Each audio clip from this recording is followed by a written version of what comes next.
వాస్తవానికి demat account ఎలా తీసుకోవచ్చు చెప్పండి. మీకు అసలు డీమ్యాట్ అకౌంట్ ఓపెన్ చేయడం అంటే తెలియనప్పుడు స్టాక్స్ జోలికి ఎందుకు వెళ్తున్నాం? మ్యూచువల్ ఫండ్స్ని బై చేసినప్పుడు ఎలా మ్యూచువల్ ఫండ్స్ లో ఎప్పుడు కూడా కాస్ట్ పర్ఫార్మెన్స్ చూడకూడదు, ఎప్పుడు కూడా రిటర్న్ చేసి చేయకూడదు. అందరూ అనుకుంటారు ఒక mid cap small cap fund select చేయడం ఈజీ అని. ఒక స్టాక్ లో 1% పెట్టుబడి పెట్టాలంటే 1000 కోట్లకు బయ్యింగ్ చేయాలి. If you chase returns you will not get returns. ఒక 2 సంవత్సరాలు 3 సంవత్సరాలకు మించి ఒక ఫండ్ బాగా పర్ఫార్మ్ చేసినట్టే చరిత్రే లేదు. ఇప్పటి వరకు మార్కెట్ లో సర్క్యులేట్ అయిన అన్ని అబద్ధాలే. నేను మ్యూచువల్ ఫండ్స్లోకి ఎంటర్ అయినప్పుడు నాకు మ్యూచువల్ ఫండ్స్ గురించి జీరో నాలెడ్జ్. సో నేను ఏం చేశాను అని అంటే, మీలాంటి ఫిన్ ఇన్ఫ్లుయెన్సర్స్ ఎవరైతే ఉన్నారో వాళ్ళ వీడియోస్ని యూట్యూబ్లో చూసి కొంచెం ఇన్ఫర్మేషన్ తెలుసుకున్నాను. తెలుసుకున్న తర్వాత మా బ్యాంక్లో ఉన్న పబ్లిక్ రిలేషన్స్ మేనేజర్ ఎవరైతే ఉంటారో ఆయన పిలిచి యాక్సిస్ బ్యాంక్ నుండి చేద్దామని చెప్పి అనుకున్నాను. సో వాస్తవానికి నాకు ఆ రోజున ఒక మిస్కాన్సెప్షన్ ఏంటి అని అంటే, డీమ్యాట్ అకౌంట్ కూడా బ్యాంక్ అకౌంట్ లాంటిది కావచ్చు, డీమ్యాట్ అకౌంట్ని తీయరా అని చెప్పి ఒక 6 నెలలు బతిమాలను. వాస్తవానికి డీమ్యాట్ అకౌంట్ని ఎట్లా తీసుకోవచ్చో చెప్పండి సార్. నేను 2014లో ఫస్ట్ డీమ్యాట్ అకౌంట్ ఓపెన్ చేశాను సార్. నా ఫస్ట్ సంపాదన అక్కడ పెట్టాను. అక్కడ అప్పట్లో ప్రాసెస్ ఎట్లుండేనంటే, ఇంత లావు డాక్యుమెంట్స్ ఉండేవి. ఆ డాక్యుమెంట్స్ మీద సంతకం పెట్టి మన ఏదో ఒక చెక్ వాడికి ఇస్తే వాడు ఒక డీమ్యాట్ అకౌంట్ని ఓపెన్ చేసేవాడు. ఇంతకుముందు అంతా ఫిజికల్ ఫార్మాట్ ఉండేది. ఆ తర్వాత ఈ డిజిటలైజేషన్ అంతా పెరగటము, ఈ ఆధార్ రావటము, మనకి డిజీ లాకర్లు రావటము, ఆధార్ బేస్డ్ కేవైసీలు జరగటము, మొత్తం కేవైసీ అంతా ఆన్లైన్ లో అయిపోవటము. ఎందుకు ఇప్పుడు బ్యాంక్ అకౌంట్ కూడా ఆన్లైన్ లో బ్యాంక్ వెళ్ళాల్సిన అవసరం కూడా లేదు. సో బేసిక్ ఎవ్రీథింగ్ ఇప్పుడు ఆన్లైన్ అయిపోయింది. మీరు ఏ బ్రోకర్ ప్లాట్ఫామ్ కి వెళ్ళి క్రియేట్ అకౌంట్ అని కొట్టినా కానీ అక్కడ మీరు చేసేది ఏం లేదు. అక్కడ ఇచ్చిన దాన్ని ఫిల్ చేసుకుంటూ నెక్స్ట్ కొట్టుకుంటూ పోవటమే. As simple as just chatting with a friend. Broker platform అంటే ఏంజల్ వన్ అవ్వచ్చు, జీరోదా అవ్వచ్చు, గ్రో అవ్వచ్చు, మోతిలాల్ అవ్వచ్చు, ఎనీ ప్లాట్ఫామ్. ఏ ప్లాట్ఫామ్ అని వీళ్ళందరినీ బ్రోకర్స్ అనే అంటారు. సో ఇక్కడ ఆ బ్రోకర్స్ దగ్గరికి వెళ్ళి ఒకసారి డీమ్యాట్ అకౌంట్ క్రియేట్ అయింది అని అంటే మీకు NSDL లోనో CDSL లోనో మీరు కొనేటువంటి స్టాక్స్ అని డిపాజిట్ అవుతాయి. ఇక్కడ బ్రోకర్ అని అంటే ఏంటి? ఇప్పుడు బ్రోకర్ అకౌంట్ ఓపెన్ చేసాం, ఇక్కడ బ్రోకర్ దగ్గర ఏముంటది? బ్రోకర్ మనం ట్రాన్సాక్షన్ చేయడానికి ఫెసిలిటేట్ చేస్తాడు సాఫ్ట్వేర్ తో, అంతే. సో దాన్ని NSE ద్వారానో BSE ద్వారానో ఎక్స్చేంజ్ లోకి వెళ్ళి స్టాక్స్ బయింగ్ అండ్ సెల్లింగ్ జరుగుతుంది. అది NSDL ఆర్ CDSL వాళ్ళని కస్టోడియన్స్ అని అంటారు. వాళ్ళ దగ్గర మనకు సంబంధించిన అసెట్స్ అనేవి రిజర్వ్ అయ్యి ఉంటాయి. So basic account creation is not at all A problem. 5 నిమిషాల్లో అకౌంట్ క్రియేట్ అవుతుంది. ఇన్ఫాక్ట్ మనకు ఒక బ్యాంక్ అకౌంట్ క్రియేట్ అవి వెరిఫికేషన్ అవడానికి టైం పడుతుంది, కానీ ఈ అకౌంట్ క్రియేట్ అవడానికి 5 నిమిషాల్లో పని పూర్తి అయిపోతుంది. పెద్ద పనే కాదు. All we need is provide proper documentation, అంతే. అంటే డిజీ లాకర్ తోటి OTPలు ఎంటర్ చేయటము, ఒక సిగ్నేచర్ పెట్టి ఫోటో తీసి అప్లోడ్ చేయటము, ఒక సెల్ఫీ తీసుకోవటము, ఇటువంటి చిన్న చిన్న పనులే. కానీ ఫస్ట్ అసలు డీమ్యాట్ అకౌంట్ ఓపెన్ చేయకండి, మ్యూచువల్ ఫండ్ అకౌంట్ ఓపెన్ చేయండి. ఇప్పుడు ప్రాబ్లం ఏమైందంటే సార్ ఇప్పుడు మనం ఈక్విటీ మార్కెట్స్ లో పెట్టుబడులు పెడితే డబ్బులు వస్తాయంట కదా సార్, స్టాక్స్ లో పెడితే ఇంకెక్కువ వస్తాయంట కదా సార్, అసలు డీమ్యాట్ అకౌంట్ ఎట్లా ఓపెన్ చేయాలని అడిగారు. నీకు అసలు డీమ్యాట్ అకౌంట్ ఓపెన్ చేయడం అంటే తెలియనప్పుడు స్టాక్స్ జోలికి ఎందుకు వెళ్తున్నావు? మన పరిమితి మనకు తెలియాలి కదా.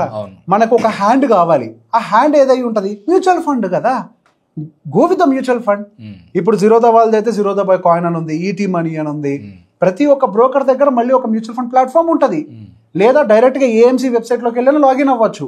ఇందులో ఒక బ్యూటీ ఏంటంటే, ఈ ఈక్విటీ మార్కెట్స్ లో ఎక్కడ KYC అయినా KYC సేమ్, మళ్ళీ సపరేట్ గా చేసేది ఏం లేదు.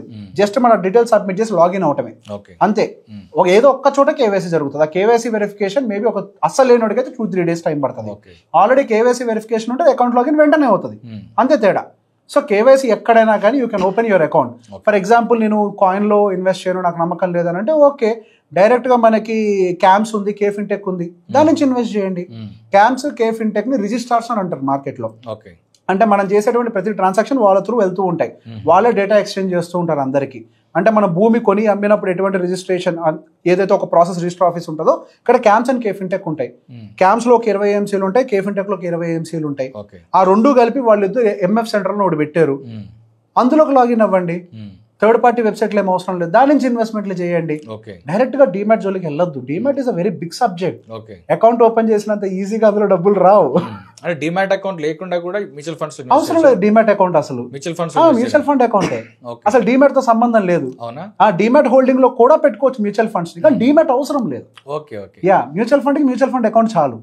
Yeah, any AMC you can do that. Demat account దేనికి సార్? మరి బేసిక్గా డీమ్యాట్ అనేది మనకి స్టాక్ ట్రాన్సాక్షన్ కోసం ఉపయోగపడుతుందండి.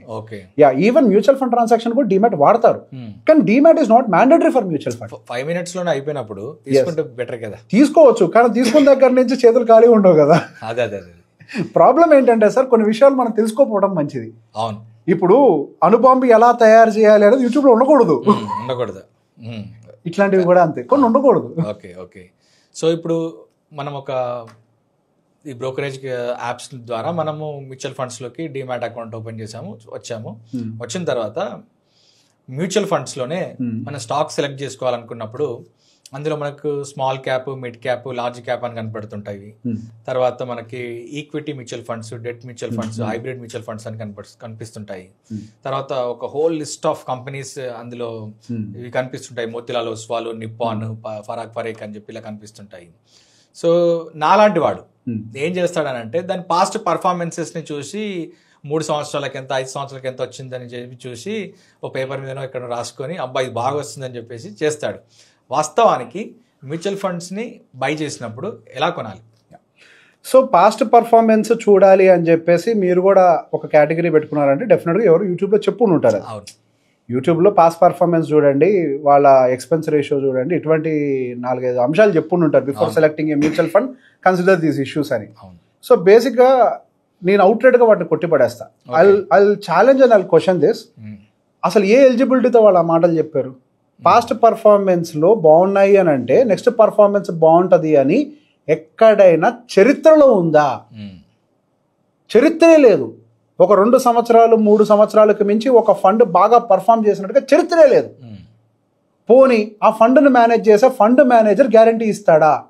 గత 3 సంవత్సరాలు బాగుంది, ఇంకా మీదట కూడా మాది అలానే ఉంటుందని గ్యారంటీ ఇస్తాడా? ఒక ఫండ్ మేనేజర్కి లేని గ్యారంటీ ఎవడో ఒక యూట్యూబర్ వచ్చేసి పాస్ట్ పర్ఫార్మెన్స్ చూడండి అని చెప్పాడు అని అంటే కుదురుద్దా సార్? కుదరదు కదా. ఇక్కడ ప్రాబ్లం ఏమైంది అని అంటే నిజంగా మనకి కనిపిస్తున్నటువంటి ఫిన్ ఇన్ఫ్లుయెన్సర్లు అందరూ కూడా ట్రైన్డా? వాళ్ళు ఒక ఎంఎఫ్డి అనుకోండి, వాళ్ళకి ఐడియా ఉంటుంది, అందులోనే రాసి ఉంటుంది past performance is not a guarantee for future అని.